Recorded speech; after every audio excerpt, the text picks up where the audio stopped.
Good morning, viewers. Today I am going to take up a topic on science,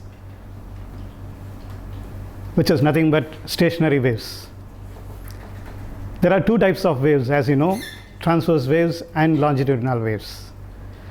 If any disturbance which is produced at one point in a continuous medium, they propagate through the medium. It is happening in transverse waves as well as longitudinal waves.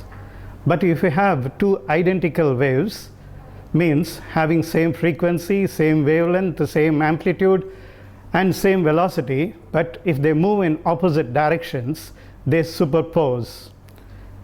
Before starting stationary waves, let me tell you the principle of superposition. If two identical waves travel in opposite direction, they superpose, means they overlap over one another.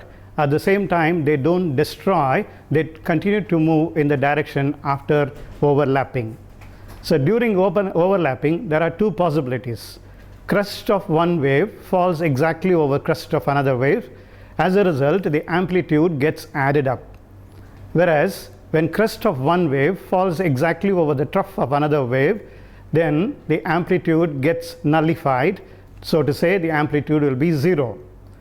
And when two identical wave trains, they travel in opposite direction on a continuous medium, they superpose, and finally a standing wave is formed.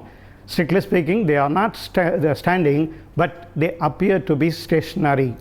And there are some points having minimum amplitude, which we call them as nodes, and there are points having maximum amplitude, they are known as antinodes. The formation of nodes and antinodes are equally spaced. A special pattern of wave is formed, which is known as stationary wave. This can happen both in transverse waves as well as longitudinal waves. And there are points having minimum amplitude, which we call them as node, and the points which are having maximum amplitude, they are known as antinodes.